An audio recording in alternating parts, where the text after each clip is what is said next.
Пред околу 1 месец ја подсетивме јавноста дека во 2020 година се потпиша договор за изградба на 5 базени од 3,3 милиони евра, кои требаше да бидат готови до средината на 2021. Излеговме на терен и еве како изгледаат некои од нив на почетокот на 2025. Овде се наоѓа недовршениот затворен базен, чија изградба започна пред 5 години, но веќе подолго време нема никаква градежна активност. Објектот постои, но е во лоша состојба. Градежен материјал е расфрлан наоколу, а работната механизација е исчезната. Темата ја отворивме подпирајќи се на сознанија до кои дошле од невладината организација Центар за граѓански комуникации. Попатно дојдовме до нови, меѓу кои клучното, дека на објектите не работи изведувачот. Не работи ниту подизведувачот, туку подизведувач на подизведувачот кради вака на терен. Малце чудно, меѓутоа ситуацијата е таква каква е. Ни беа потребни уште неколку преписки, но на крај обезбедивме доволно документи за да заклучиме дека при изградбата на базените е прекршен законот за јавните набавки.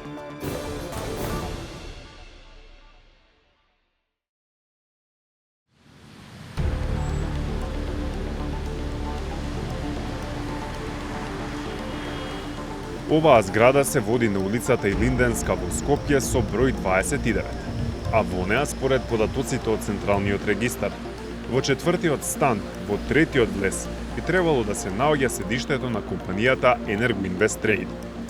Тоа е компанијата која во 2020-та доби тендер од 3,3 милиони евра, а за возврат требаше за 18 месеци да изгради 5 базени. До ден денешен нема изградено ниту еден. Дојдовме на врата за да поставиме неколку прашања, бидејќи не успеавме на другите начини. Никогаш не добивме одговор по електронска пошта и покрај уверувањето по телефон дека ќе стигне.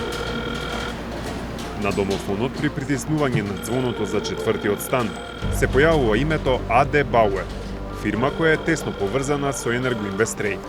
Но и вака не ни одговори никој, ниту од Energoinvest, нити од Бауер. Бевме упорни да добиеме став од Energoinvest Trade, бидејќи додека истражувавме зошто базените се уште не се готови, дојдовме до документи кои покажуваат дека за време на спроведувањето на договорот прекршен е законот за јавни набавки. Еве и како. На 7 февруари 2020 година Energoinvest Trade подпишала договор со Агенцијата за млади и спорт по спроведена јавна набавка, со кој се обврзала дека за 3 милиони 263.521 евро ќе изгради 5 базени во Штип, Битола, Кичево, Ѓорче Петров и Киселавода. Требало да ги завршат за 18 месеци, што значи до јули или август 2021. Наместо тоа, на 15 август 2022 година, Energoinvest Trade воведува подизведувач, фирмата Eurovia од Желино Тетовско. Вредноста на работите кои треба да ги изведе подизведувачот се поделени за секој базен посебно, но и покрај лошата копија што ја добивме, успеавме да ја пресметаме вкупната вредност на договорот, точно 2 милиони евра. Тоа значи дека изведувачот му отстапил на подизведувачот да изврши работи со вредност од околу 61%. Еве зошто тоа е проблем. Во член 118 став 3 од Законот за јавните набавки е пропишано дека носителот на набавката може да воведе подизведувач или подизведувачи. Но чиј вкупен удел не смее да надмине 30% од вредноста на договорот за јавна набавка без вклучен ДДВ, без оглед дали претходно одстапил дел од договорот на подизведувачи или не. Иако е очигледно дека не смеело да се најми подизведувач за вредност од 61% од работите, побаравме мислење и од најрелевантната институција за ова прашање, Бирото за јавни набавки. Го потврдија нашиот заклучок.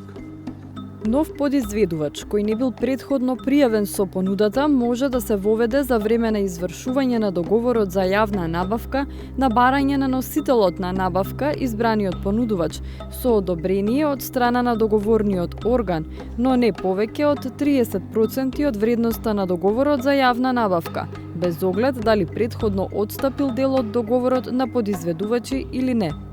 Документите покажуваат дека пред да го склучи спорниот договор со подизведувачот, Energoinvest Trade побарал одобрување од Агенцијата за млади и спорт, Агенцијата и покрај законската граница од 30% им го одобрила. Што во таков случај? Прашавме во бюрото. Ако пак договорниот орган го одобрил барањето спротивно на условите од членот 118 од законот, например во износ над 30%, одговорноста е на сите страни што биле вклучени во процесот на одобрување, а особено на договорниот орган кој имал обврска ваквото барање да го отфрли.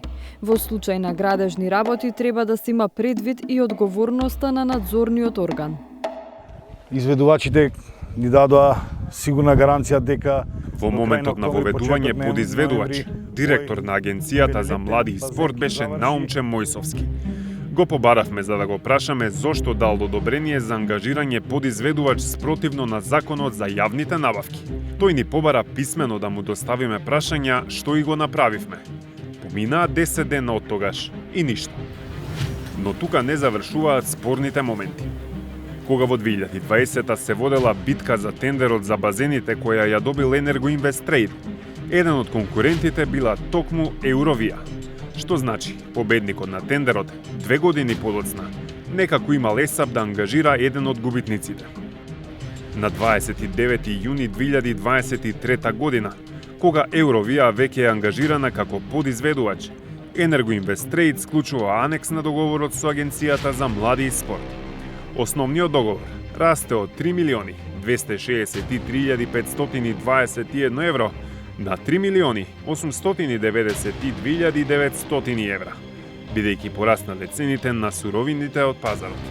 Тоа е зголемување за 19,3%, што интересно е во децимали блиску до законската одредба која вели дека основен договор не смее да се зголеми за повеќе од 20%. Само 2 дена подоцна на 1 јули 2023 година, подизведувачот Евровија си најмува свој подизведувач, фирмата Vivind. Деталите од тој договор не ни се доставени, но за потенцирање што Vivind е фирма стара неполна година во тој момент. Потоа во февруари 2024 година, анекс склучуваат Енергоинвест Трейд и подизведувачот Евровија. Цената на договорот за подизведување расте од 2 милиони евра на 2.437.074 евра. На крајот на 2024 година анекс подпишуваат Евровија и нивниот подизведувач Vivind.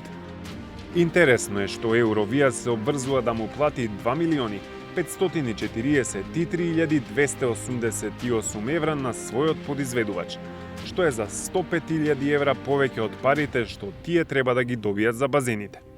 Така стојат работите, освен ако од Министерството за спорт не ни доставиле некој договор на нашето барање, да ни ги дадат сите. Не, таа фирма е воведена претходно. Таа е фирма... До овој момент, министерот за спорт тврдеше дека се прави ревизија на договорите за базените, но и дека одлучил додека трае ревизијата да ги заврши објектите на терен со наследената ситуација. И ние затекнавме таа ситуација, како што ви кажав, после завршувањето на, ајде да кажам, тој брейнсторминг на сите во министерство, одлучиме да ги повикаме и да одиме по патот, како што ви кажав, паралелно да си течат ревизијата, вештачењата, а ние да имаме разговор со компанијата на Vivind и да ги продолжиме разговорите. Сега повторно прашавме дали смета дека е грубо прекршен законот со договорот за подизведувач во висина од 61% од основниот договор. Еве што ни одговорија. Според Законот за јавни набавки, тој договор е противзаконски и Министерството за спорт ќе постапи во согласност со законските прописи по завршувањето на вештачењето и ревизијата која е во тек.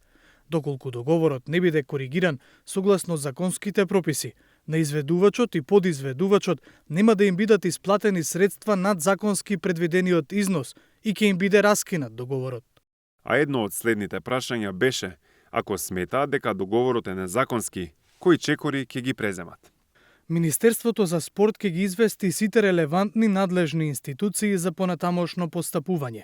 Нашата заложба е да работиме транспарентно и согласно со важечките закони и прописи. Воедно, настојуваме јавноста да има увид во она што го наследивме од Агенцијата за млади и спорт како затекната состојба, како и во сите мерки што ги преземаме за санација на ваквите состојби на најефектен начин, паралелно со реализација на новите проекти што се во програмата и стратегијата на Министерството за спорт, се во интерес на граѓаните и на спортот. И покрај ваквите одговори, барем до овој момент, Министерството за спорт ја продолжува работата на базените, врз основа на спорниот договор, за кој тие се согласуваат дека е незаконски.